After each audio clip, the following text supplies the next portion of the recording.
Hey, so we have come to the end of 2017. It has been a fantastic year in literature. Whoop, time to go. I'm so looking forward to 2018, in which we will not just be reading, but there's going to be tons of movies that are coming out that have been adapted from really great books like A Wrinkle in Time, Black Panther. Barry Jenkins is doing If Beale Street Could Talk. So I am so looking forward to 2018. But before we get there, I'm going to give you my 10 favorite reads of 2017. I have ranked these, and these are all the books that I found to be totally engaging and enjoyable and innovative and that have just rocked my world this year. So starting off the list is Chintu at number 10 by Jennifer Makumbi. And this book took me forever and a day to read, but I really enjoyed it. And it's about this patriarch Chintu who accidentally hits this boy that he brings into his family and kills him, which curses his family in perpetuity. I really encourage anyone who enjoyed Homegoing, or if you didn't enjoy Homegoing because you don't think that it took it there, then I feel like you might enjoy Chintu. Just a really incredible read and such a fascinating story that I hope to hear more about. Coming in at number 9 is a poetry book by Eve Ewing, and it's Electric Arches. And this book is such a gem. The poetry in it is so moving and so original and so much fun, and it's just so cool. And I hope everyone gets a chance to pick it up. From her poems about Coco Taylor to Shea Butter, and just I love flipping through it, and just a wildly entertaining, original, fresh poetry collection. Coming in at number 8 is 9 Continents by Xiaolu Guo, and I hope I'm saying her name correctly. This is a memoir about this Chinese-British author, and I read it at the beginning of this year, but it has really stuck with me. And she's this artist that reconciles her childhood in China, growing up with her grandparents and then her parents, and then her life as a young artist budding in London, and her trajectory and the way that she formats it and the way she structures it just really spoke to me, and I loved it so much. Coming in at number 7, though, now that I think about it, I probably should have made it number 8, but it is We Were 8 Years in Power by Ta-Nehisi Coates. This is a wonderful collection of essays that Ta-Nehisi Coates wrote from 2008 to about 2017, and it is spectacular.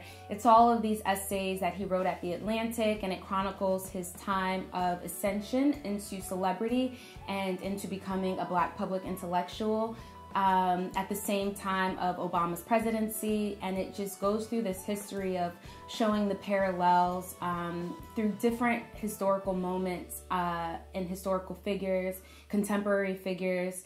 And I thought it was really cool the way that he offered some commentary on the articles that he wrote, whether he would have done things differently, and just what he was thinking and the intention behind all of the articles. Whew. My landlord has the heat pumping. Number 6, I tried to keep this list only books that were published this year, and technically this book was published this year, but it's a reprint, and I'm still gonna count it. But Dust Tracks on a Road has been such a refreshing moment throughout the year, and I have always really enjoyed Zora Neale Hurston's artistry and just learning about her plight as a writer and as an anthropologist. And I didn't really read too much into her biography prior to having picked up Dust Tracks on a Road, and I had seen, passages of it from different places, but really sitting down and reading it from beginning to end completely changed me this year. And I carry it in my coat pocket because I feel as if I'm like carrying a bit of Hurston with me everywhere I go. And if you haven't read anything by her, I implore you to start with Dust Tracks on a Road. But of course, if you want to start with her fiction, Their Eyes Were Watching God, you cannot go wrong with that. Number 5 is Eve Out of Her Ruins, and I love this little book. It is just so powerful, and it's so raw, and it's these 4 characters that are telling the entire story, and they're all around the age of 17, 18, and they're, you know, stepping into adulthood and stepping into the responsibility of their lives, and they're all tied together in this very raw, violent intersection. And the words, like every line, I remember just wanting to highlight the entire book, and the characters really just stay with you. And I think that that book is definitely worthy of being on like kids reading list, like school required reading. It is just so phenomenal and so beautifully written and gorgeous, and it's a translation, and I'm just still so floored by how moving it is. And so it's one of those books that I gave away this year and I didn't get it back, but it's fine. I was also gifting it to people. So I love that book infinitely. Number 4 is Exit West by Mohsin Hamid, and this book was extraordinary. It is the story of these 2 refugees that are leaving an unnamed country, and they keep traveling through doors, and there's magical realism. It's a love story that's so unexpected, the way that it turns out, and it really put into perspective the immigrant's journey, the refugee's journey, and just what we really sacrifice and what people really go through when they are fleeing violence and unrest. And I saw, you know, bits of my family life in a different way, and I questioned my own response to political chaos and just what it really means to enter new worlds. Just an extraordinary, powerful, beautiful, eloquent, and incredibly unexpected narrative that I'm going to carry on my spirit for a really long time. Number 3 is Sing Unburied Sing. This book was a trip, and it is a road trip. It's a journey. These characters, you form such emotional attachments to them, whether you want the best for them or you get angry with them or you're disappointed by them. I can't sing its praises enough, and I think the themes that she explores in it are just incredibly profound. I think that it's such an important read to really digest here in America, and I'm sure other places, but specifically here, and understanding what haunts us and understanding how we respond to things even in contemporary settings, whether it be drugs or it be race or it be any of the issues that ail us continuously. Just an incredibly, incredibly moving read. I loved Sing Unburied Sing. So coming in at number 2 is a first for me. It is a graphic novel by T. Bui, and it is called The Best We Could Do. Yes. It is the story of this immigrant family from Vietnam to California, and it's so raw and it's so tangible, and I think that bar none, I don't think I've ever experienced a read that really contextualizes the relationship between parent and child in the way that I read this.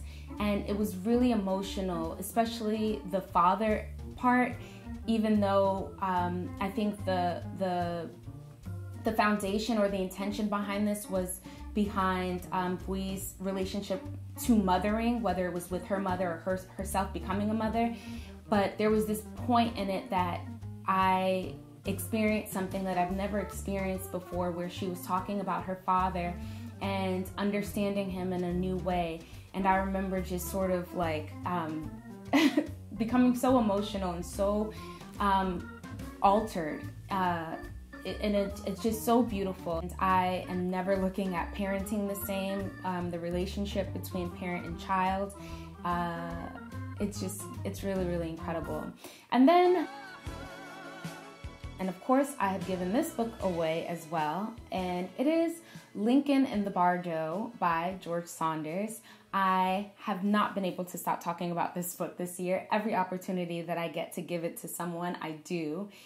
It is the most innovative, the most gritty, the most just incredible read I've ever had, period.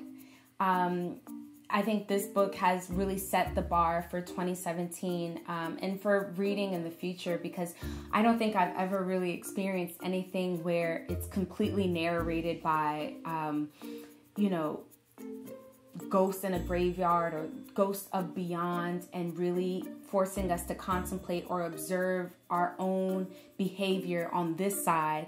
And it was super meta, and you were just sort of like, where am I? And is this grief? What am I experiencing right now? How do I actually interpret what's going on in the world in this book, in grieving, in leadership, in politics, in community? It covered everything, and I absolutely adore historical fiction, and I don't think I have ever come across anything that's made me feel this way. By far one of the best historical fiction pieces I have ever read, and it has made 2017 all the more interesting to be able to put things in perspective from the standpoint of having read this novel. Really incredible, really innovative, and definitely should be on your TBR if you haven't read it already. That is my top 10 favorite reads of 2017. Thank you all for watching these videos this year. Any video that I made of any of these titles, I'll link them down below so you can see more in depth what I thought about these reads. But I love each and every one of you. I hope that 2017 was good to you, and I can't wait to see you in 2018. And I hope you all have a healthy, safe, and a happy new year. And until next time, remember to read or be read. Bye.